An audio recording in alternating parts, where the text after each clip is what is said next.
नमस्कार, खबर दमदार में आप सभी का बहुत स्वागत है। मैं हूं आपके साथ में अमनदीप। बुलेटिन की शुरुआत करेंगे एक बड़ी खबर के साथ में। जम्मू कश्मीर के उरी में धमाके की आवाज सुनाई दी है। उरी के पास में एलओसी पर पाकिस्तान की तरफ से फायरिंग की गई। पाकिस्तान ने आर्मी बंकर को निशाना बनाया है। एलओसी पर उरी में दोबारा से गोलाबारी शुरू हो गई है। एक बड़ी खबर आपको बता रहे हैं। तो उरी जो कि एक पूरा सेंसिटिव एरिया है और बॉर्डर यहां से लगता है जम्मू कश्मीर के, उरी में एक बार फिर से धमाके की आवाज सुनाई दी है। आज सुबह एलजी मनोज सिन्हा भी यहां पर पहुंचे थे। वहां पहुंचकर उन्होंने हालातों का जायजा भी लिया था। दो तस्वीरें आपको दिखा रहे हैं और धमाके की आवाज यहां पर सुनाई दी है। एलओसी पर पाकिस्तान की तरफ से फायरिंग की गई है और पाकिस्तान ने आर्मी बंकर को निशाना बनाया है।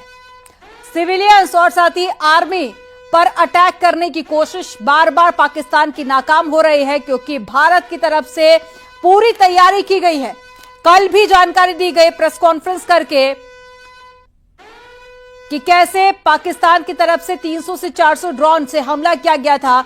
हर एक ड्रोन को भारतीय सेना ने मार गिराया और ये दो तस्वीरें आपको दिखा रहे हैं। फायरिंग के बाद में जो सायरन थे उनकी आवाज भी सुनाई दी। इससे पहले गृह मंत्री अमित शाह ने जब बैठक की थी, उन्होंने कहा था कि जो भी सेंसिटिव एरिया है, जो बॉर्डर से लगते एरिया है, उन सभी को दूसरी जगह पर शिफ्ट किया जाए, उन सभी को सुरक्षित जगह पर जाने के लिए कहा गया था, ताकि इसमें कोई भी जनहानि ना हो, क्योंकि पाकिस्तान की तरफ से सिविलियंस पर अटैक किया जा रहा है और उन बेगुनाहों को निशाना बनाया जा रहा है। ये तस्वीरें आपको दिखा रहे हैं। उरी में भी धमाके की आवाज सुनाई दी है, जिसके बाद में ये सायरन बजना शुरू हो गए। हालांकि जो बॉर्डर वाले इलाके थे उन सभी को खाली करा लिया गया है। सभी को एक सुरक्षित जगह पर शिफ्ट किया जा रहा है और ये तस्वीरें आपको जम्मू एंड कश्मीर के उरी की दिखा रहे हैं, जहां पर ये सायरन की आवाज भी आपको सुनाई देगी, जो कि फायरिंग के बाद में लगातार सायरन बजा। उसके बाद में ब्लैकआउट भी यहां पर कर दिया गया। तो एक बड़ी खबर। और ये देखिए, जो गोलीबारी वहां पर की गई है उसके सबूत भी आपको ये तस्वीरों में नजर आएंगे। देखिए, एक शख्स जो कि हाथ में गोली लिए दिखा रहा है और साथ ही ये एक्सक्लूसिव तस्वीरें आपको दिखा रहे हैं जहां पर फायरिंग की गई है। ये शाम होने से पहले की तस्वीरें हैं और अभी फिलहाल यहां पर ब्लैकआउट कर दिया गया है और साथ ही सभी लोगों को जो यहां पर रहते हैं, जिनके घर थे, उन सभी को शिफ्ट किया गया है।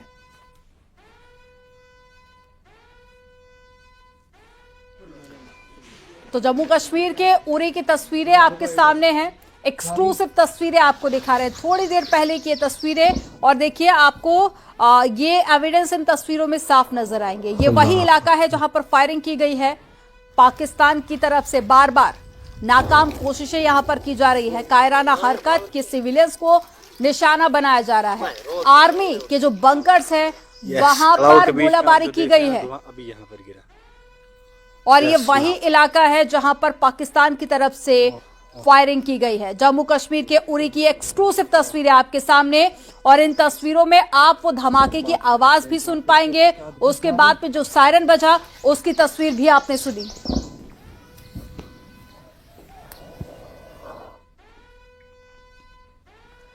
प्रधानमंत्री की तीनों सेना प्रमुखों के साथ में बैठक खत्म हो गई है। पीएम आवास पर सैन्य प्रमुखों के साथ में अहम बैठक हुई थी। पीएम आवास पर बैठक में सीडीएस भी मौजूद रहे थे। तो एक बड़ी खबर आपको बता रहे हैं, प्रधानमंत्री नरेंद्र मोदी ने बैठक की और ये बैठक खत्म हो चुकी है। पीएम आवास पर बैठक हुई थी जिसमें सीडीएस से लेकर तीनों सेना प्रमुख इस बैठक में शामिल हुए थे। तो ऑपरेशन सिंदूर को लेकर इस बैठक में चर्चा की गई। आगे की रणनीति भी बनाई जा रही है और इसकी मॉनिटरिंग खुद प्रधानमंत्री नरेंद्र मोदी कर रहे हैं। तो एक बड़ी खबर आपको बता रहे हैं, सुबह से बैठकों का दौर जारी है। सबसे पहले रक्षा मंत्री राजनाथ सिंह के आवास पर बैठक हुई थी, जिसके बाद में गृह मंत्री अमित शाह ने बैठक की। उस बैठक में भी कई महत्वपूर्ण फैसले लिए गए और अब प्रधानमंत्री नरेंद्र मोदी ने बैठक की। बैठक खत्म हो चुकी है। पीएम आवास पर यह बैठक हुई जिसमें तीनों सेना प्रमुख शामिल हुए। इसके अलावा सीडीएस भी इस बैठक में शामिल हुए।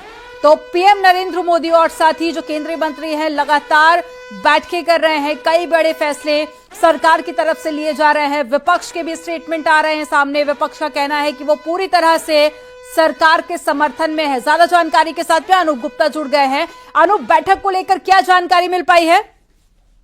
देखिए, आपको बता दूं कि थोड़ी देर पहले रक्षा मंत्री राजनाथ सिंह भी बैठक के लिए पहुंचे हैं और बहुत ही महत्वपूर्ण बैठक कही जा सकती है, क्योंकि जिस तरीके से पिछले 24 घंटे में घटनाक्रम लगातार तेजी से बदल रही है और जिस तरीके से पाकिस्तान लगातार उकसाने वाले कदम उठा रहा है, उस सारी बातों की जानकारी प्रधानमंत्री नरेंद्र मोदी को दी जा रही है। साथ ही ये बताया जा रहा है कि किस तरीके से भारत बहुत ही संयम के तौर पर जो है वो कार्रवाई कर रहा है, क्योंकि देखिए जो प्रेस वार्ता हुई थी उसमें साफ तौर से कहा था कि किस तरीके से पाकिस्तान एक तरफ हमले कर रहा है, दूसरी तरफ अपने सिविल एयरलाइंस का उपयोग अपने शेल्टर के लिए कर रहा है। तो ये तमाम बातों की जानकारी प्रधानमंत्री नरेंद्र मोदी को दी जा रही है, क्योंकि देखिए अभी भी पाकिस्तान बाज नहीं आ रहा। लगातार अगर देखेंगे तो अभी भी कई बॉर्डर इलाके पर सेलिंग लगातार पाकिस्तान की तरफ से की जा रही है, यानी पाकिस्तान अभी भी रुकने का नाम नहीं ले रहा है। जबकि आपको मालूम होगा कि आज सुबह ही सरकार के तरफ से दुनिया के देशों के सामने कह सकते हैं कि लोन के लिए हाथ पसारना पड़ा, यानी कि पाकिस्तान जिस तरह से पाकिस्तान के आर्थिक हालात हैं उसके बावजूद देखिए कि पाकिस्तान बाज नहीं आ रहा है। भारत के लगातार ये कहने के बावजूद भी कि वो कभी भी अपने तरफ से कोई कार्रवाई नहीं करेगी। अगर पाकिस्तान कोई कार्रवाई करती है तो सिर्फ उसके प्रतिक्रिया में कार्रवाई होगी। भारत की लड़ाई आतंकवाद के खिलाफ है, आतंकवादी कैंपों के खिलाफ है। और भारत अभी भी अपने स्टैंड पर है कि किसी भी बेगुनाह, किसी भी मासूम या फिर किसी भी सिविलियन पर हमला नहीं किया जाएगा। भारत की लड़ाई आतंकवाद के खिलाफ है। जानकारी देने के लिए बहुत शुक्रिया आपका।